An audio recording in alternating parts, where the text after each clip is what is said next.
This is another one of those, like, play at my funeral songs, Jake. Yeah.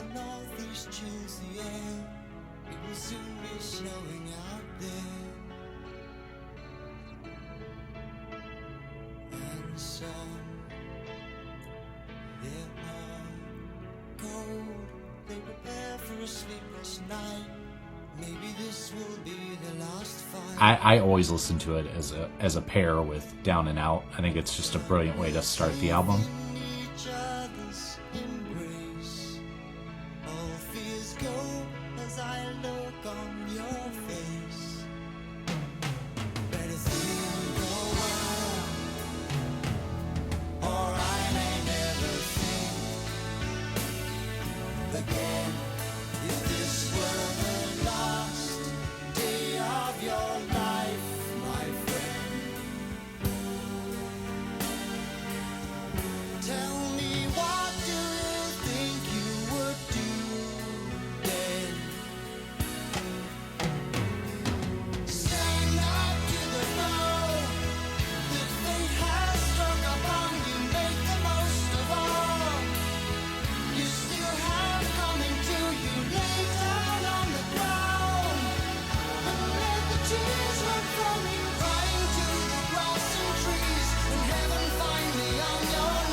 I mean, what can we say that Tony Banks hasn't already said here?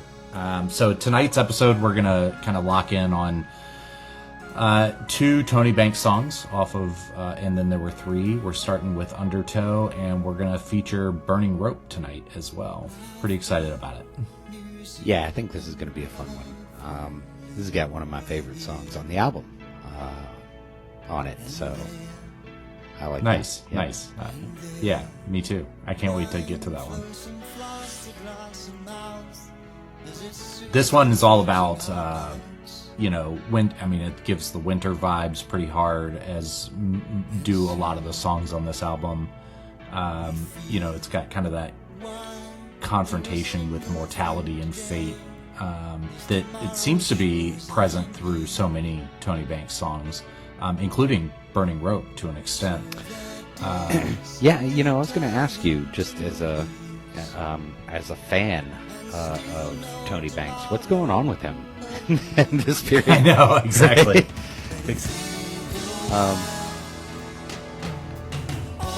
Seems these are complicated songs, just in terms of the emotion behind them. They're actually surprisingly straightforward. Well, this one is, at least, for a Genesis song. To me, this actually plays like a big, closing credits for a Bond film or something in this era. Yeah, funny you should say that. So, Tony Banks and Mike Rutherford actually were hired to write songs for a soundtrack for a movie called The Shout in 1978. Turns out there was actually an instrumental intro to this song, Undertow, that never made it onto the Genesis album. And Tony Banks actually played that for the movie, and it's in the movie, but it's not in the movie enough, according to Banks and Rutherford. So Banks used it on his first album. Okay. And it's his album, it's the opening track, and it's called From the Undertow on A Curious Feeling. So you can hear that kind of instrumental introduction to Undertow. But yeah, I mean, that one is just such a great tune. I love just kind of that question of what would you do on your life's final day?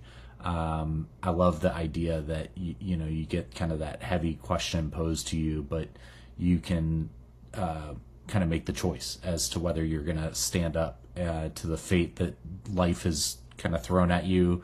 It's okay to kind of let some tears roll down your face, but ultimately, choosing to endure and make the most of the time that's left is what Undertow to me is all about. And I just love that they put that out there, and I think it's a beautiful song with just a lot of layered musical elements to it, great percussions, great vocal delivery by Phil Collins as well. So what's not to like about Undertow? Just love it. Yeah, there's some themes in there that I think just Tony Banks does a fantastic job of framing up some of life's, and maybe it's even like early Middle Ages, great questions. You look around and you say, okay, we spent all of this energy, all of this time on all of these things, but on that same token, the world doesn't care, right? Nature and all of the things continue to go on like you never existed. None of that matters. Yep. And he manages to take that and turn it into a positive, like uplifting, almost mentality, right? He basically, you get the sense both from the music, and this is again why you got to give Genesis huge credit for their songwriting capability, because half of the story is told in the music, right? And we heard it, the arrangement there at the end of that track, and of course we were just blabbering right over top of it, but with Mike Rutherford all the way down on those low bass pedals, and all the way up to the high synthy stringy bits that Tony Banks is playing. It's just such a thick sound for three guys. And, naturally it's coming out of the studio, and you're going to have road musicians with you when you're out touring it. But the idea that these guys are making this sound and they're capable of that, is to me it's inspiring as a musician. It's a beautiful song, a beautiful message, and a beautiful arrangement. Just like you said, what else could you ask for? Yeah, and I chose to put these two songs together because I think they cover similar themes. You mentioned kind of the endurance of nature, and that's a key theme in Burning Rope as well. And just this idea about recognizing your own mortality. I think you asked the question, like, what was Tony Banks going through at this time? And, I think he's always just been really focused on, telling stories from a particular point of view of what he's thinking about. And we've gotten some really great stories from him on different pieces of literature, great stories from him about just kind of somewhat fun and goofy things like All in a Mouse's Night on the last album. But, here he just seems to be really expressing a similar theme across two songs. And I thought they went really well together. Plus, he has, I think, a total of 4 songs on this album that have just 100% of the writing credits go to Banks.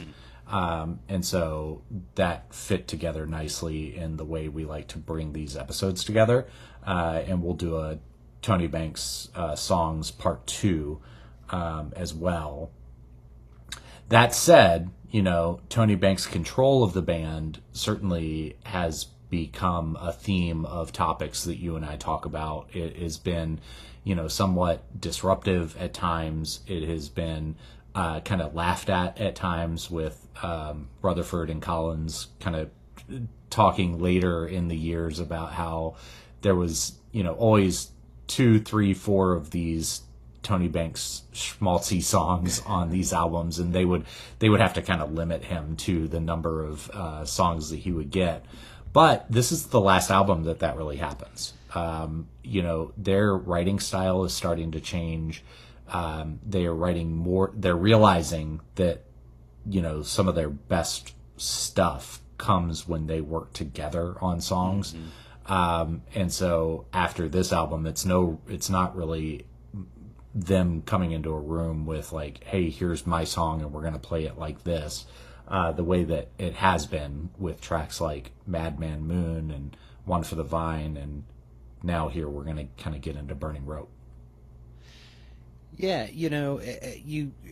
I love that take on things, Jared, and the idea that kind of when you go back to the roots of Genesis, and naturally Phil wasn't a part of the first meetings of this band or anything like that, but he became pretty integral very early on. And you could see that, as we've taken this journey, just, the core sort of forms up around these guys. And you get just this prolific songwriting trio. And it's just such an interesting fact that I think Tony Banks probably is credited for, aside from the 4 100% Tony songs, he's got 3 with Mike, right? Or three or 4. Yeah. So I think it's 2 or 3 with Mike. Either way, of the songs on the album, it's Tony Banks, right? He's the dominant force. Yeah. And I think you would naturally, if you were paying attention to the band at the time, you're probably working that angle, right? And so they're hearing this. He's the new, I think they've realized that it wasn't Peter Gabriel, right? We were wrong about that. Now it's Tony Banks, Right. And so, Right. yeah, let's put all eyes on him. And I don't think Tony plays that game, right? So there's probably this shift in his own mind where it's kind of like, well, really, unless I want to be a front man, or unless I want to be, kind of bigger than. It's hard to say, right? Because it's not for everybody. The spotlight and the front man position and kind of it being your band. I don't think he necessarily wants that pressure. I'm just conjecturing, but having been in bands and knowing cats like Tony, it strikes me as he's keen on getting more interaction with the other blokes, just so he's not quite so at the center of things, Yeah. He'd rather be that musically than from a business writing perspective, that sort of. Well, there's an interview with the 5 of them much later. I kind of want to say it's around 2012, and the 5 of them are sitting in a room together, and Tony Banks just kind of they just seem to be piling on. Like Steve's talking about why he left and wanting to do more solo things, and they're picking on Tony a little bit for just being as being pretty stubborn, quite frankly. And Tony Banks just is sitting there with his arms crossed, and he's like, well, you can either hate me for that, or you can love me for that. Like, thanks for the basically, like, thanks for the music. Right. Like, and I think a lot of this really holds up. And here we are in 2026, talking about these songs that kind of defined this era of music and prog rock and all of that. And I find that Tony Banks doesn't seem to get enough attention when it comes to this catalog of music that he put together with Genesis. I would agree, but again, I wonder if that is intentional. Yeah. Again, he's a peculiar individual. But he, as a fine musician, it's expected. I've been exploring his solo stuff, and there's some highlights in there for sure. But I think so. The solo work, I think it's important that we just kind of mention that after this album, really they all start working on solo albums. So Rutherford puts out Small Creeps Day. You've got Banks with A Curious Feeling. I think we all know Phil Collins starts to noodle around with songs in his house that go on to become Face Value. And that just creates a freedom for the band. And when they get back together, they still, on the next album, they will kind of pick and choose a few songs from each guy. But the magic really happens when they all work together on it. So the idea of Burning Rope and this moment in time is starting to become fleeting for this band. where Tony Banks just comes in and he says, "Guys, I've written a song, and here's how we play it." I think we should listen to it because it's about 8 minutes long, or 7 minutes long. There's some really great themes in this song. When you kind of look at it lyrically, the idea about climbing a burning rope is a pretty easy to understand metaphor. The fact that, we have kind of a hero who puts out the fire, but then, ends up basically being a lonely climber. I think is just talks a lot about isolation and kind of blazing that trail to his own disadvantage. And then just the idea of the endurance of nature and how nature is going to be what really lasts much longer than any of us here on Earth has similar themes to Undertow. So let's get into Burning Rope. Check it out.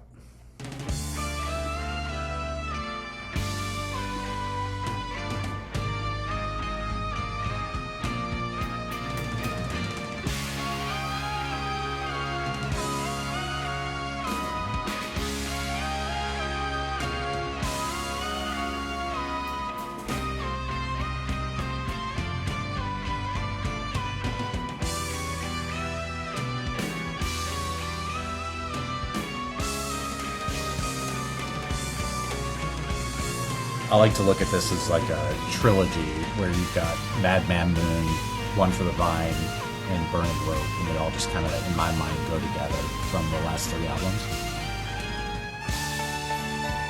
I like that idea. I love this, just the clean piano that he's playing back there. I just love that so much. Yeah, he used a Baldwin electric grand piano on this album. Nice. Which I know very little about other than it's just an amplified grand piano. I love the song structure here too, that they start with the chorus.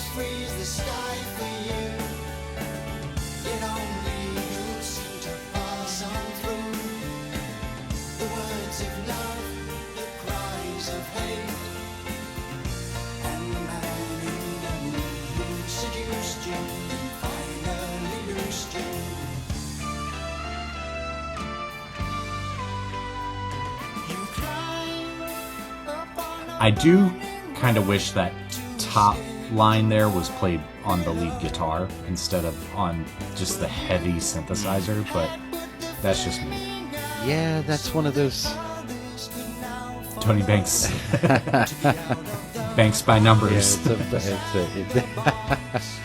that's a good way to put it.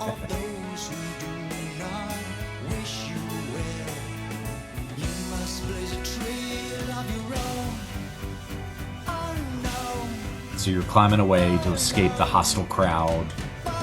There's kind of a mob below you.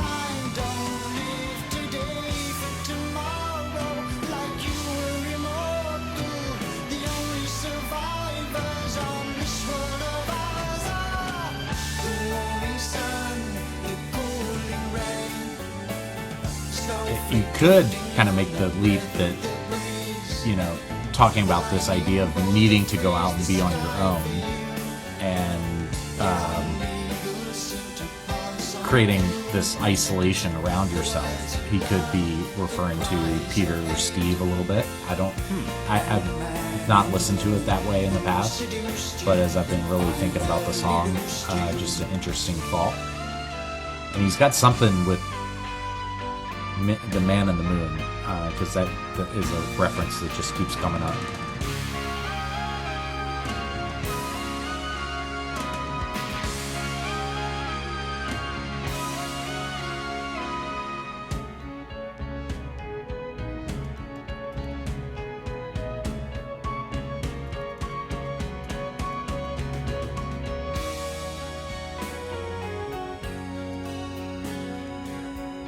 I love how they're make you think they're going to take you somewhere high, and then they kind of bring it down low right there. Yeah. I just love that.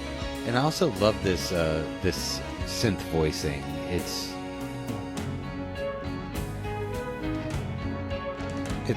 almost, it's fluty, right? Kind of pipey.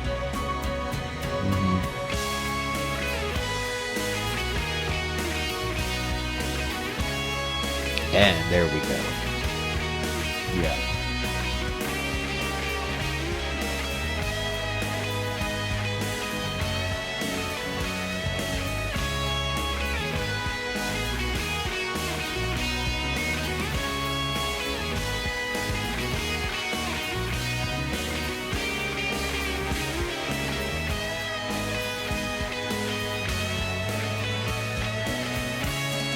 And again, you know, we get Mike's kind of distinct lead guitar style.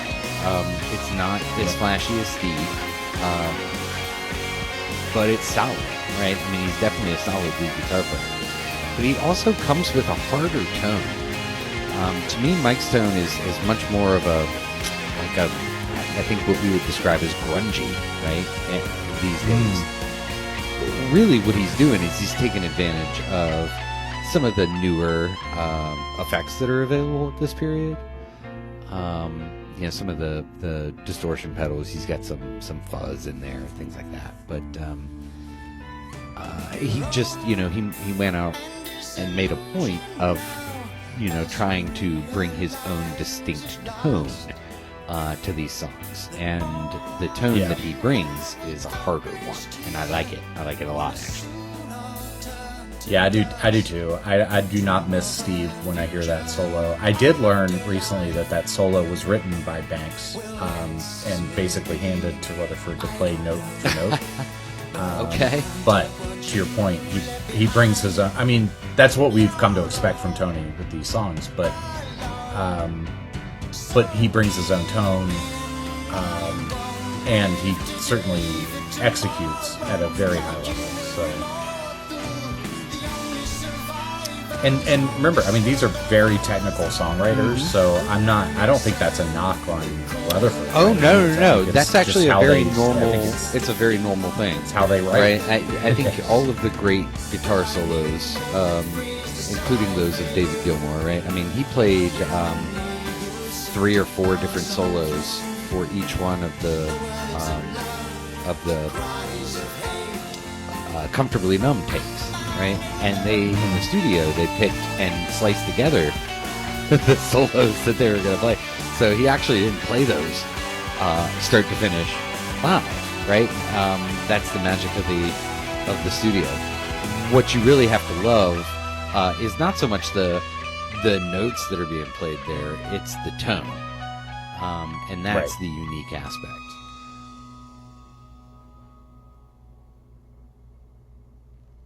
It's so good. I mean, it's such a great song. I you know, again, when I was first really digging into this album, I did feel like I had to kind of slog my way through some of these Tony Banks songs. But now, as I've really gotten into it, I've learned to appreciate them. I understand the stories behind them a little bit more.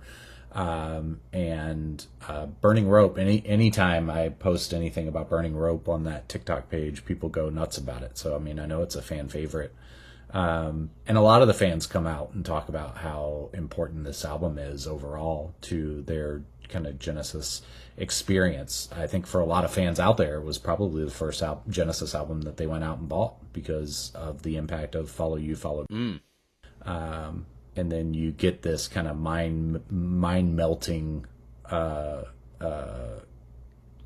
Burning Rope track, and you're like, okay, I can maybe I'll go back further in their catalog and look at some of the other stuff that they did. Yeah, and that's a valuable point, because this one, at least in my head, is one of the truer traditional songs, right? From in terms of like Genesis songs on this album, and that has got to speak to the influence of Tony Banks on the back catalog, right? So I mean, his voice has always been there, but the influence is probably the bigger part Like you said, this song came together not as a collaborative effort. It was much more of a, this is how it's going to be played, boys, right? The fact that it sounds like a traditional, probably I'm not going to say the most, but one of the more traditional sounding prog rock, Genesis style prog rock songs on the album, says something, right? Given that it's, here it is. We're gonna, your composer, your orchestrator, your conductor is Tony Banks. Yep. I was listening to Foxtrot today and just realized that the two songs that we covered tonight kind of call back a little bit to me to Timetable. There's just something about kind of this journey through time that we're all on, and just the idea about, there's that line in Undertow about wine goes from flask to mouth to something, and it just reminds me of that kind of environment that they're setting with Timetable. So I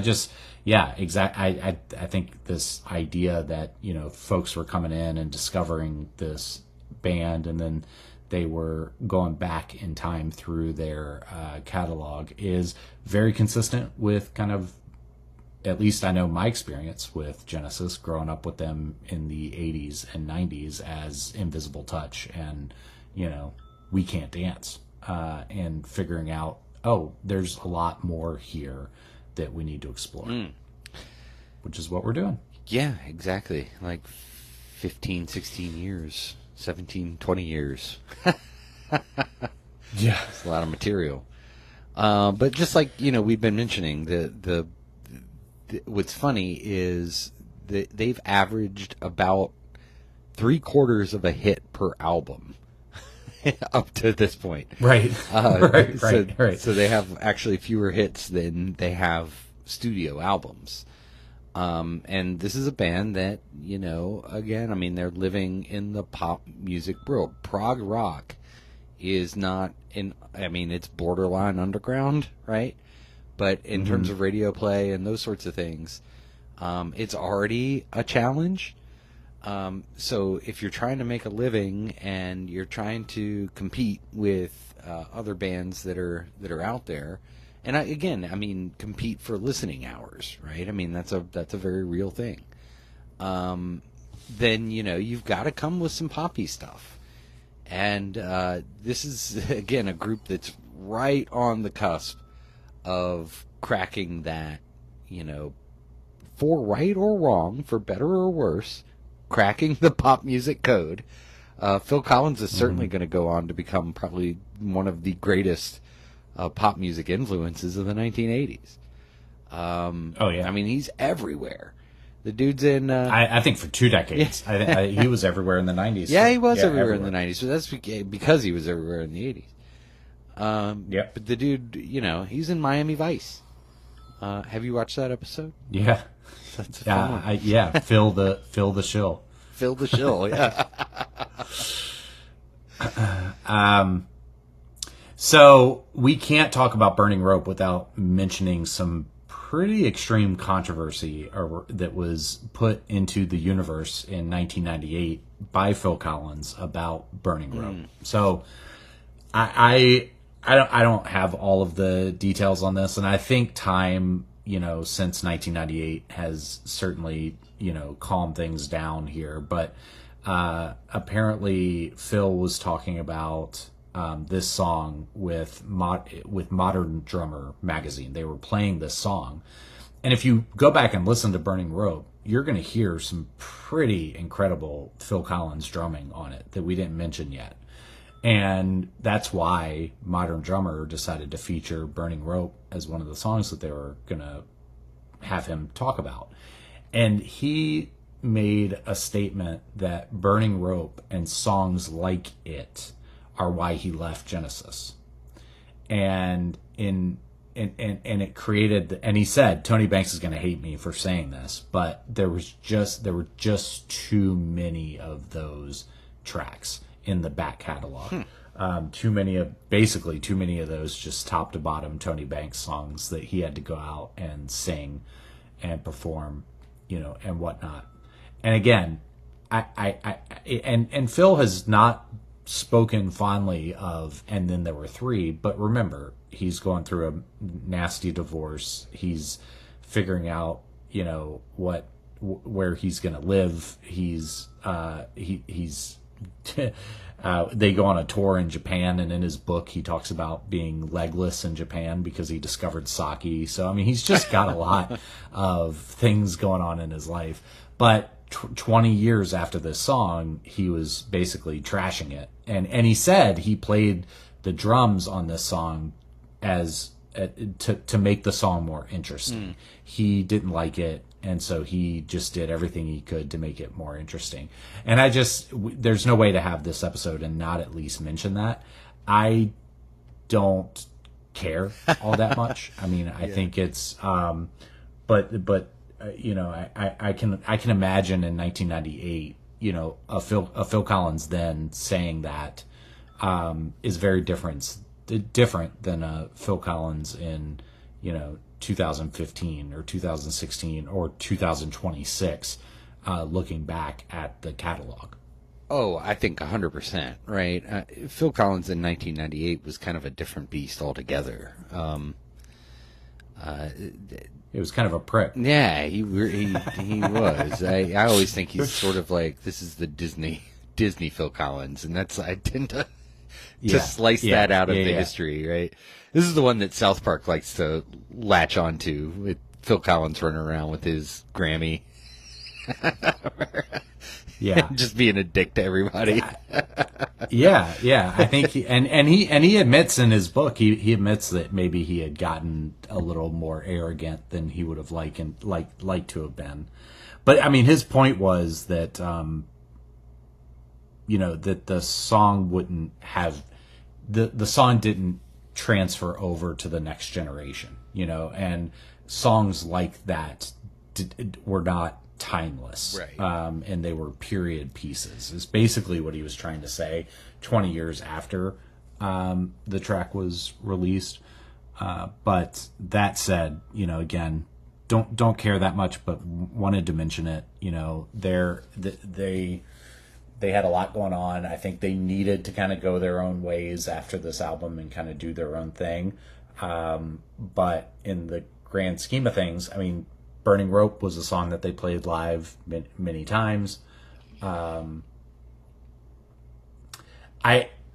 actually, we haven't talked enough about Daryl Sturmer kind of joining their live shows now that Steve Hackett's gone. And I listened to an hour-long interview with Daryl Sturmer, and I think that what was really fascinating to me about that was, one, he was the only guitarist that they auditioned that showed up and knew the pieces. Like everybody else they auditioned thought they could go in and kind of improvise, and Rutherford's like, we're not an improvising band, and then what I found really also interesting in that interview was that I learned that any guitar part that Mike wrote, Mike would play when they would do a live show, and Daryl would just pick up the bass guitar. But anything from the back catalog that Steve had done, that's where Daryl would come in and play lead, and Mike would play bass. And because you and I just talked about that guitar solo in the middle of Burning Rope, I was really compelled to go in and kind of pluck a live version of that and use it tonight to do two things. One, just to see, you can actually see Daryl Sturmer just kind of playing the bass, and Mike Rutherford on lead guitar, which, by the way, Mike Rutherford was in his straight up Jesus Christ era during in 1978. Yeah. Like he's like, he's a white Jesus, of the Lord and Savior. Yeah. But I also wanted to listen to this live because I wanted to see if Rutherford improvises at all, above and beyond what kind of Tony Banks gave him to play. So there'll be about 20 seconds before we really get into the main guitar solo here, but this is from a 1978 live show.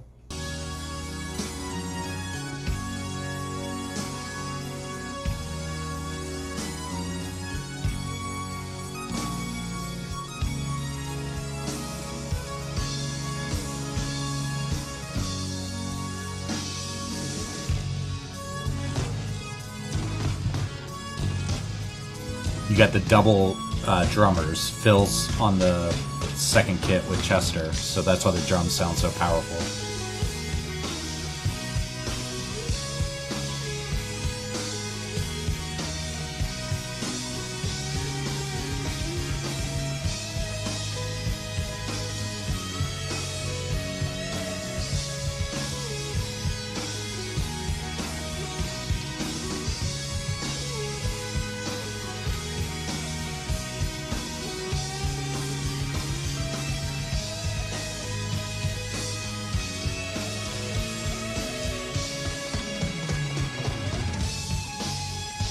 Maybe a little improvising here. Yeah, I don't think it's anything more than it's a long night, right? And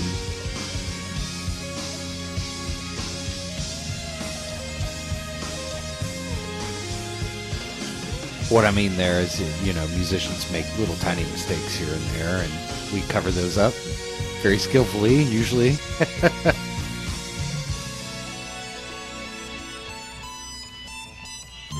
The crowd goes wild, though. Oh, it's a powerful, and he's in the spotlight. I mean, my thing is, all right, Tony Banks wants to give me a guitar solo to play. I'll play it, Yeah. I mean, it's kind of a face melting guitar solo. The way, to your point, like the way he brings kind of that tone to it. I think that's cool. I had never really picked up on that difference between his style and Steve's. But I don't, in this moment, I don't miss Steve. I like to let my imagination wander about what Steve might do with Burning Rope, but at the same time, like, he's probably only allowed to do what Tony tells him he can do. That's the thing, right? It's a genie in a bottle, really. It's, I mean, how you have this great guitar player who wants to spread his wings, and he's limited, right? And it's really because of pecking order in the band more than anything else. I'd like to think that if Steve was the original guitar player in Genesis, right? If he had been Ant Phillips, he'd still be in the group. I think it's just simply that he kind of came in a little too late to have a equal voice with some of the other guys, right? And so his ideas were checked. The band was obviously moving much more in a pop direction, and Steve was moving, and we talked about this a little bit in our discussions on Steve, but he's going in a different direction. He's going in a different direction on purpose. So you do kind of wonder, well, maybe he'd still be in the band, and then maybe not. But then again, if he was more valued in Genesis, would he not have gone along with the modernization idea? It's just, there's all these unanswered questions, but I think it would be a different scenario. I think, he's certainly a victim of, in his own mind, of just not being listened to enough. What you get from Mike in that same position is, again, very competent guitar player. That was never a question. You get a little bit of uniqueness, but ultimately you get a guy who is willing to play the parts that Tony Banks gives him, right? And that's kind of, I had made a earlier. That was my own kind of gut reaction to, would you do that as a musician? Would you take somebody else's, you just do this, and I don't know, that'd be hard. So yeah, it makes sense. Unless it's Beethoven. Well, but see, the great thing about Beethoven is you just tell him yes, sir, and then you play whatever the hell you want. He wouldn't know. He's deaf. You know. Oh God! All right, we're gonna get hate mail now.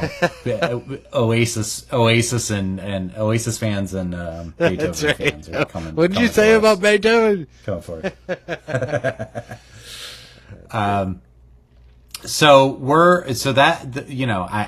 I love Undertow. I love Burning Rope. I enjoyed talking about these songs. I think the fact that Tony Banks is so caught up in looking at his own mortality and writing songs about it at this stage of his life is really interesting.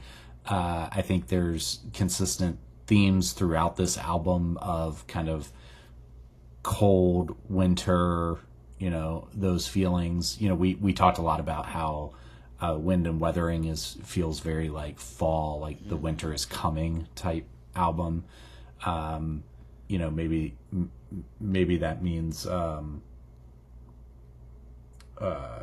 don't know. Does that mean that Trick of the Tail was the winter album? Was summer? Was the summer album? Well, that would make Trick of the Tail summer if Wind and Weathering is fall, and then there were 3 is winter. Okay. Which means Duke is spring, which I can get on board with. So I feel good about that. Okay. No, why not? All right. Yeah, maybe you're onto something. We're writing our own script now. we're writing our own script. Get out the telescopes and start charting the stars. Let's see how this turns out. Well, the first place to look is the Man in the Moon because he keeps coming up. So, that said, I think next week we will depart a little bit from the Tony Banks songs because Rutherford has some interesting, writing credits as just with only his name next to him. So I think we're going to explore some of those because Rutherford's role in taking the band to more of a mainstream space, I think, is really important for us to explore and talk about. And there's some really fun Rutherford songs on this album. So not to give too many spoilers, but that's where my head's at on where we'll take this. And then we'll pick the Banks songs up again because the remaining 2 Banks songs on here that are just his name is the only name next to him are really great, and want to make sure that we give them the attention that they need. So plenty more to come from us on And Then There Were 3. It is back to school tomorrow morning for all of my kids, so I am gonna get out of here and get ready for that. But I had a lot of fun doing this with you tonight, Jake. I appreciate you as always. Same to you, my brother. Looking forward to the next one. Mild Mannered Supermen, Mild Mannered Supermen, Mild Mannered Supermen.